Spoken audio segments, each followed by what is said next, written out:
میں کتنا اونچا اڑنا چاہتا ہوں۔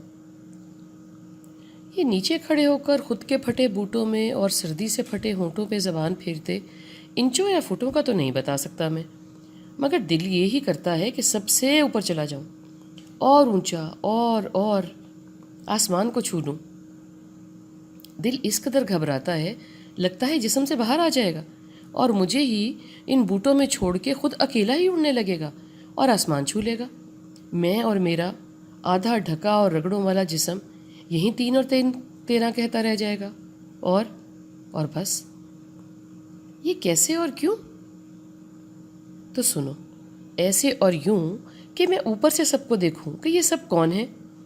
شاید کوئی میرے اپنے خود کے پیارے بھی ہیں یا ہوں، مگر ابھی نہیں سوچنا، ابھی صرف آگے بڑھنا ہے، سب سے آگے، سب سے اوپر، اور بس۔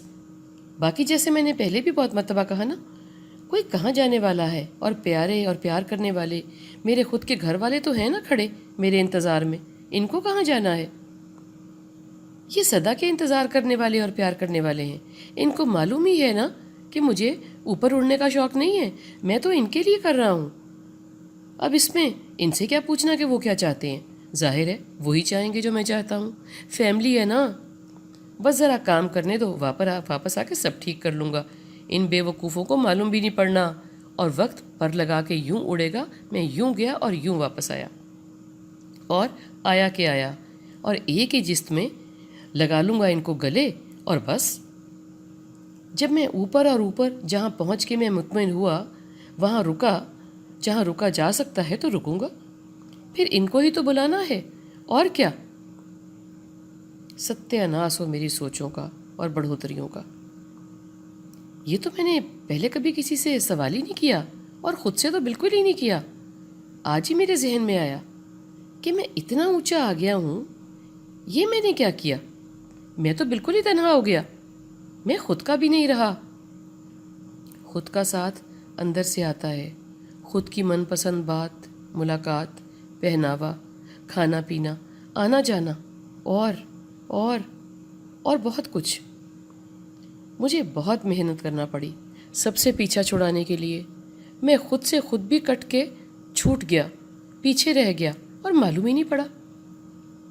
افراتفری میں کبھی تو جاتا پیچھے رہ جاتا تھا، بھیڑ بھاڑ میں، اور کبھی گٹری گر جاتی تھی، کسی کے پاؤں پہ پاؤں آ جاتا تھا، کسی کی کوئی کونی چھل جاتی تھی۔ اس آگے بڑھنے میں کوئی ہوش تھوڑا ہی نہ رہتا ہے، بس ریس اور ریس۔ اس میں ہی کہیں میرا خود کا بھی وجود اور ڈھنگ گر گیا۔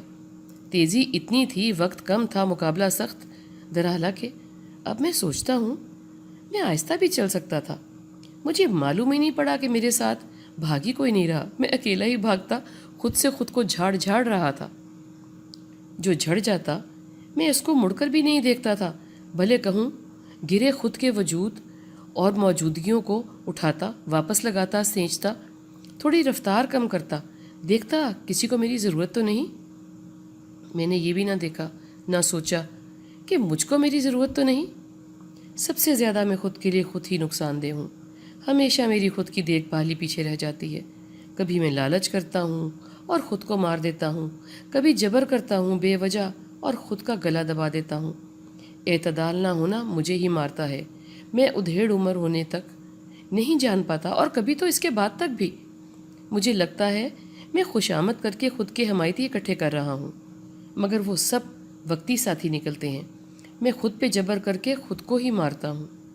مرے ہوئے کا کوئی ساتھی نہیں ہوتا، وہ بھی نہیں جس کے لیے وہ مر رہا ہوتا ہے۔ یہاں پر تو میں خود کے لیے مر رہا تھا، اور خود کو ہی اس تگ و دو میں کھو دیا میں نے۔ معلوم نہیں ایسے کیسے ہوا۔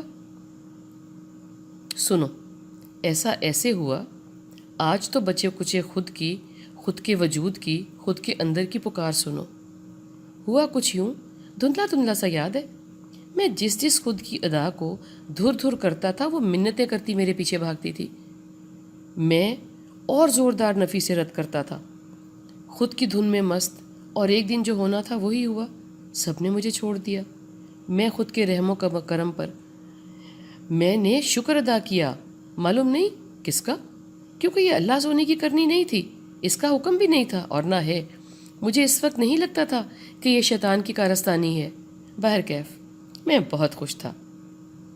اب ٹھیک کام ہوگا، بغیر رکے پرواز ہوگی، جس رخ میں چاہوں گا، کوئی پوچھنے والا نہیں، اور مجھے بھی کسی کو نہیں پوچھنا پڑے گا، نہ اجازت لینی ہوگی، نہ واپسی کا حساب کوئی مانگے گا۔ میں اڑتا گیا، رسی دراز گئی۔ میں خدا ہونا چاہتا تھا، دنیا کا حاکم، اکیلا۔ خدا تو وہی ہے نا جو کہ ہے۔ انسان اکیلا ہو سکتا ہے چند وقت، تنہا ہو سکتا ہے چند وقت، خیال ہوتا ہے کوئی نہ ہو، کوئی نہ ہو تو مقابلہ کس سے؟ کوئی دیکھنے والا نہ ہو تو اداکاری کس کے لیے ہوئی؟ کوئی تعریف نہ کرنے والا ہو تو سنگھار کس کے لیے ہوا؟ کوئی رشک نہ کرے تو ترقی کس کے لیے؟ کوئی حسد نہ کرے تو دیکھنا کس کی طرف ہے؟ اصل مسئلہ آج معلوم پڑا۔ اصل مسئلہ یہ نہیں ہے کہ میں کتنا اونچا ہو جاؤں، اصل مسئلہ ہے کہ باقی دنیا مجھ سے کس قدر نیچی ہو جائے۔ استغفر اللہ، اتنی نیچی ہو جائے کہ دوبارہ اٹھ نہ سکے، اور اس فانی دنیا میں میرا کوئی مد مقابل نہ رہ جائے۔ تو اکیلے کیا اونچا ہونا، اور کس سے؟ مزہ تو مقابلے کا ہے نا۔ جنگل میں مور ناچا، کس نے دیکھا؟ کسی نے نہیں دیکھا، تو کیسے معلوم ہوا کہ مور کیسا ناچا؟ تنہا اور مکمل صرف اللہ سونے کی ذات ہے۔